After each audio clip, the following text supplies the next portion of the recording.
dear learners! How are you all? Welcome to our first video about modifiers, and here we'll focus on adjectives. In this short and informative presentation, we'll delve into the wonderful world of adjectives and discover how they can transform ordinary sentences into vivid, captivating descriptions.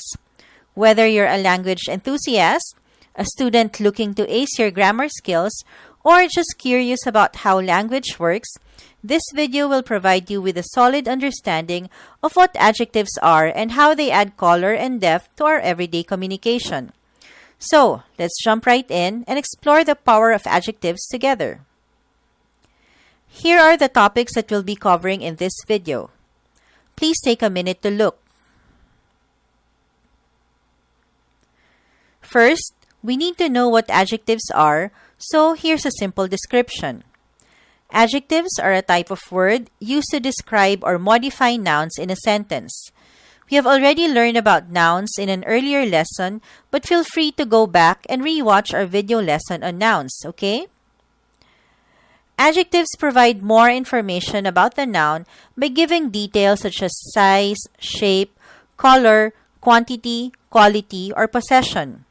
They help to make sentences more descriptive and vivid, allowing readers or listeners to better understand and visualize what is being described. Let's take a look at some examples of adjectives.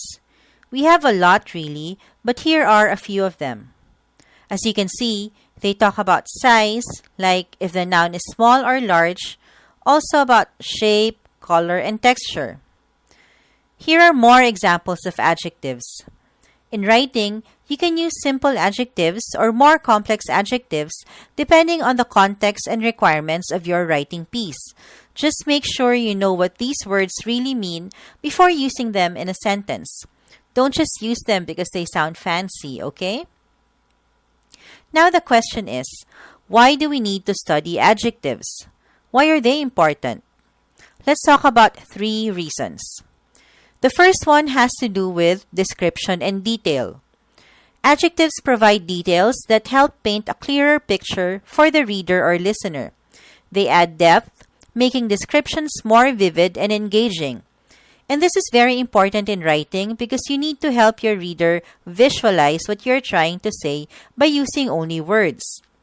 For example, there are 2 sentences that describe the picture here. Sentence number 1 reads, "The boy built a tower with his blocks." I mean, the sentence is okay, right? But there is a better way. That's why we gave it only 3 out of 5 stars. So how can we improve the first sentence? That's right, by adding adjectives. Let's look at sentence number 2. The happy boy built a tall tower with his colorful blocks. We added happy to describe the boy, tall for the tower, and colorful for the blocks. Did those words make the sentence better and easier to visualize and understand? Absolutely. And that's why we gave it a perfect 5-star rating. Adjectives also contribute to the emotional impact of language. They can convey feelings, attitudes, and moods, helping to evoke certain emotional responses in the audience. For instance, heartbreaking news has a more profound emotional impact than just news. Likewise, describing the patient as frail adds to the sadness and difficulty of the situation. Do you agree? Moreover, adjectives help eliminate ambiguity by specifying qualities or attributes of nouns. They make communication more precise, reducing the chance of misunderstandings. For example, when you say, "My dad goes to work in that building," you might ask, which one? Because there are several buildings in the area. But when you specify that it's the tall, green building, that's clearer and more precise. And that is important especially when you're giving directions. Are you enjoying the learning so far? You know, there are plenty of other videos in our YouTube channel, which I'm sure you'll like as well. Please subscribe to The Right Guide to gain access to all the learning videos we prepared for you.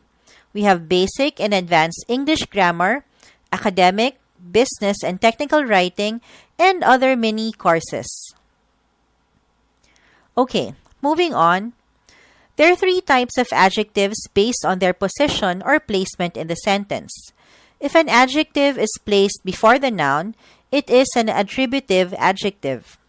Examples are delicious meal, shiny earrings, and lovely garden. As you can see, the adjectives delicious, shiny, and lovely come before the noun they are modifying. Next is called predicate adjectives.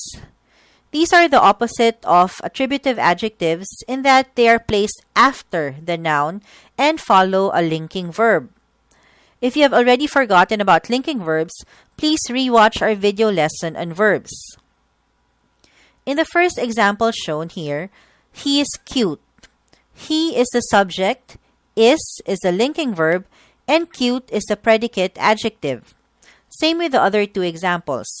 The pattern is subject, linking verb, predicate adjective.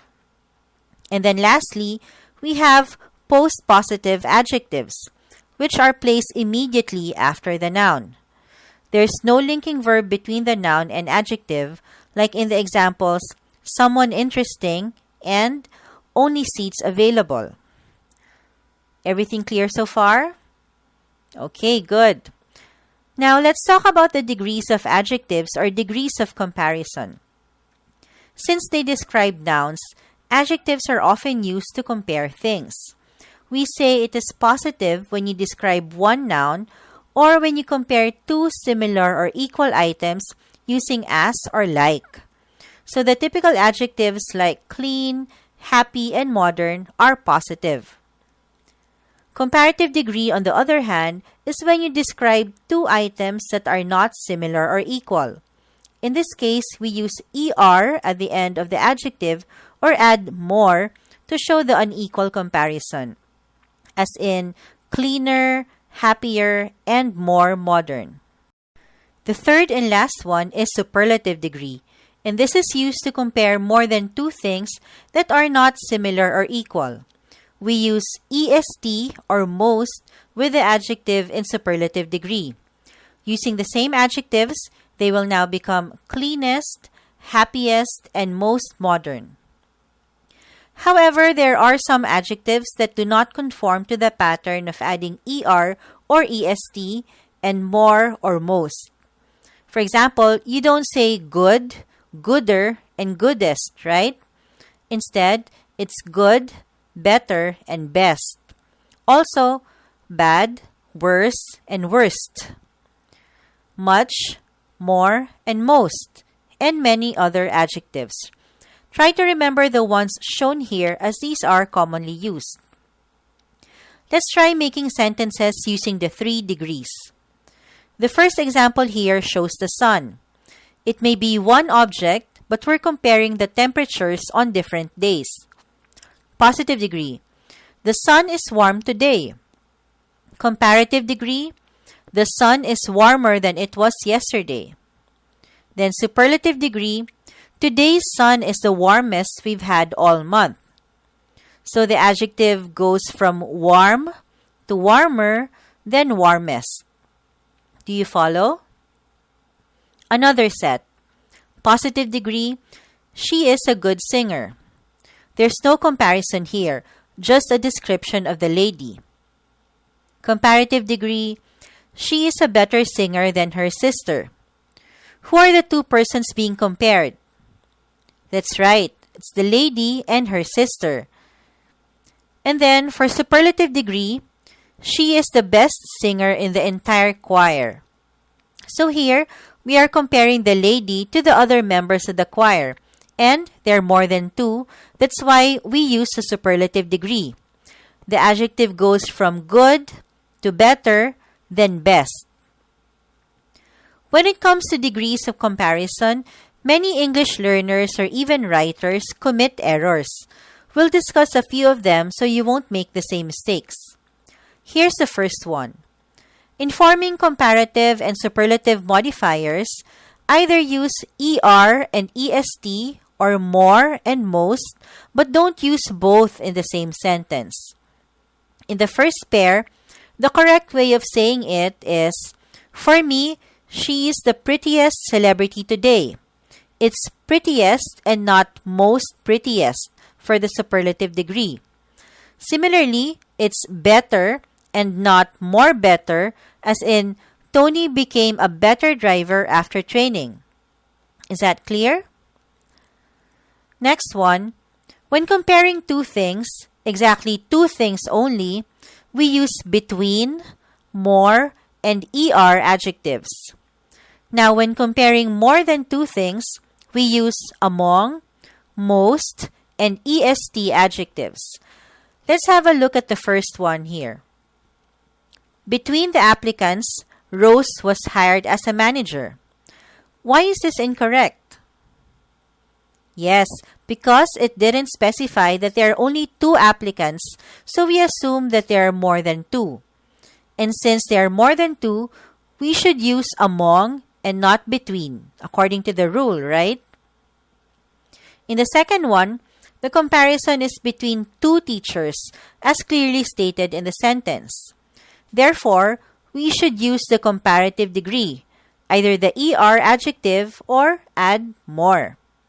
In this case, we use smarter and not smartest because smartest is in superlative degree. The last common error we'll touch on in this video lesson has to do with count and mass nouns. If you have already forgotten about count and mass nouns, please go back to our video lesson on nouns. Okay, so for count nouns, we use many, fewer, and number. Then, for mass or non-count nouns, we use much, less, and amount. Let's see how this rule is applied. Is it how many coffee or how much coffee? Which one is correct? First, let's determine if the noun in the sentence, which is coffee, is a mass or count noun. We know that we cannot physically count coffee since it's liquid, so it is a mass noun. And based on the rule, we should use much and not many. Therefore, the correct sentence is, how much coffee do you drink every day? Now, can you work out the next pair of sentences? Any questions or clarification so far? If yes, please don't hesitate to reach out to us for further support. We have on screen our contact information, and you can use any of these to get in touch with us. We have received numerous inquiries if we do training programs, so let me say that yes, we do trainings, either one-on-one or via a small group. We also accept writing commissions and consultancy engagements. Write to us for more information. Now we move on to the grammar rules involving adjectives. Let's talk about compound adjectives. Compound adjectives are formed by combining two or more words to create a single adjective that describes a noun. These adjectives often provide more specific and nuanced information about the noun they modify. The question is, when do we hyphenate and when do we not? To answer that, let's refer to the general rule here. If the compound adjective comes directly before the noun, we use a hyphen between the two or more words that make up the compound adjective. However, when those words are placed after the noun, we do not need to use a hyphen. How does that work? The examples here show how the rule is applied. In the first sentence, the fast-paced action movie kept us on the edge of our seat. The compound adjective fast-paced is hyphenated because it is placed before the noun, and the noun is action. In the second one, there's no need to use a hyphen because fast and paced come after the noun. Do you see the difference? The same principle is followed in the next example. Well-organized is hyphenated in the first sentence because it comes before the noun. And the noun is study schedule. And then, no hyphen in the second sentence because the compound adjective is placed after the noun. Good? Yes? Okay, I'm glad you got it. You can also use a series of adjectives to describe or modify the same noun. There's actually no limit to the number of adjectives you can use. However, there is an order or sequence that must be followed, and that is dosage comp. Remember that mnemonic to guide you as you write the series of adjectives you've chosen. Now, what in the world is dosage comp? Don't worry, we'll find out soon. Let's go through each of the letter in dosage comp. D is for determiners. Determiners are words that come before nouns to provide more information about the nouns they refer to. They help specify whether the noun is specific or general, or quantify the noun, or indicate possession. They also help clarify the meaning and context of nouns in sentences. Common types of determiners include articles, possessives, demonstratives, numbers, and indefinites. Examples of each are shown here. So this group is always the first in a series of adjectives, okay? And then O is for opinion. These are adjectives such as beautiful, clever, noisy, fragrant, and many others that are based on what you think about the noun described or modified. S is for size. And as the name implies, this refers to adjectives that describe how big or small the noun is. And then A is for age, as in young, old, and others like the ones you see here. Next one. SH or sh is for shape. C is for color. O is for origin or sometimes religion, and this is usually a proper noun. That's why the examples provided here all start with a capital letter. Next, M is for material, like what the noun is made of. And P is for purpose, like mixing, as in mixing bowl, or rocking, as in rocking chair. It's almost like it's part of the noun, right? And that's dosage comp. Okay? So when you have a series of adjectives, check under which category they fall and then write them in the correct sequence using this guide. Let's do the first example. The sentence reads, "The husband gifted her this exquisite, medium-sized French leather bag." Now, that's a fancy way of describing a luxury bag. Do you agree? Does it follow dosage comp? Let's see. This is a determiner. Exquisite is an opinion. Medium-sized obviously falls under size. French pertains to the bag's origin. And leather is the material. So, yes, it followed the correct order. Let's check another one. My cousin adopted 5 playful, energetic, and chubby Labrador puppies as his new pets. 5 is a determiner. Playful and energetic are both opinions. Chubby is size, and Labrador is origin. Did it pass your check? Yes? Good job, everyone. Now, here's a tip for you. If you want to become a better writer, don't use very, really, and extremely to emphasize the adjective. Instead, pick better adjectives. What do I mean by that? Let's go over some examples. Okay, so the ones on the left are okay. There's nothing really wrong with them, but they're only 3 stars, so to speak, because they can still be improved. So instead of saying, "I'm very tired," say, "I'm exhausted," right? The choice of words or adjectives makes a difference. It went from 3 stars to 5 stars. Another example. Instead of saying, "The poor dog was really hungry," say, "The poor dog was famished." What else? Deafening instead of very loud, sweltering instead of extremely hot, and ancient instead of really old. Can you try using our 5-star adjectives in a sentence? Share them in our comment section so others will also learn from you. So that ends our short video lesson on adjectives. Don't leave just yet because we prepared a short quiz to test your understanding of our topic. This will help you determine if there are still items or concepts that are unclear to you. So don't skip this one, okay? Are you ready? Timer starts now.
Well done, dear learners. That was easy, wasn't it?